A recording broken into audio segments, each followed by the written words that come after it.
ওলামা ইকরামদের মধ্যে ইখতিলাফ রয়েছে যে কুরবানি করা ওয়াজিব না সুন্নাত। এ সম্পর্কে জমহুর ওলামা ইকরামগণ, অধিকাংশ ওলামা ইকরামদের মত হচ্ছে যে কুরবানি করা ওয়াজিব নয় বরং সুন্নাত, ওয়াজিব নয় বরং সুন্নাত। এই মাযহাব ইমাম শাফি রহমতুল্লাহ আলাইহির এবং প্রসিদ্ধ বর্ণনা অনুযায়ী ইমাম শাফি রহমতুল্লাহ আলাইহির সাথে সাথে ইমাম মালিক রহমতুল্লাহ আলাইহি এবং ইমাম আহমদ বিন হাম্বল রহমতুল্লাহ আলাইহিরও মাযহাব। দ্বিতীয় দল যারা ওয়াজিব বলেছেন, যেরকম ইমাম আবু হানিফা রহমতুল্লাহ আলাইহি এবং শেখুল ইসলাম ইমাম ইবনে তাইমিয়া রহমতুল্লাহ আলাইহি এই মতটিকে বেশি পছন্দ করেছেন যে কুরবানি করা ওয়াজিব। ইমাম আহমদ বিন হাম্বল রহমতুল্লাহ আলাইহি তিনি বলছেন আল উযহিয়াতু সুন্নাতুন ওয়া লাইসাত বিওয়াজিবাতিন, কুরবানি করা সুন্নাত, ওয়াজিব নয়।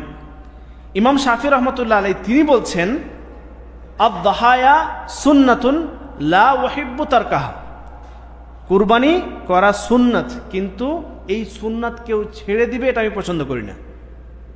কুরবানি করা সুন্নাত, ওয়াজিব নয় তেনার মতে, কিন্তু কুরবানি কেউ ছেড়ে দিবে এটা আমি পছন্দ করি না।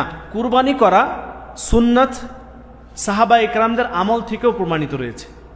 লোকেরা যাতে এটাকে ওয়াজিব না ভাবে সেজন্য সামর্থ্য থাকা সত্ত্বেও আবু বকর সিদ্দিক রাদিয়াল্লাহু তাআলা আনহু, ওমর ফারুক রাদিয়াল্লাহু তাআলা আনহু, আব্দুল্লাহ ইবনে ওমর রাদিয়াল্লাহু তাআলা আনহু, আব্দুল্লাহ ইবনে আব্বাস রাদিয়াল্লাহু তাআলা আনহু, বিলাল রাদিয়াল্লাহু তাআলা আনহু, এভাবেই আবু মাসউদ আনসারী রাদিয়াল্লাহু তাআলা আনহু, তিনারা কুরবানি করতেন না, মাঝে মাঝে ছেড়ে দিতেন। তিনাদের সামর্থ্য ছিল তার সত্ত্বেও কুরবানি করতেন না, যাতে করে মানুষ এটাকে ওয়াজিব না ভেবে নেয়। তো সাহাবা ইকরামদের আমল থেকেও স্পষ্ট হয় যে কুরবানি করা সুন্নাত, ওয়াজিব নয়, কিন্তু আমরা ছেড়ে দিব না। ইমাম শাফি রহমতুল্লাহ আলাইহি তিনি কি বললেন যে আদ-দাহায়া সুন্নাতুন লা উহিব্বু তারকাহা, কুরবানি করা সুন্নাত কিন্তু এটা কেউ ছেড়ে দিবে এটা আমি পছন্দ করি না।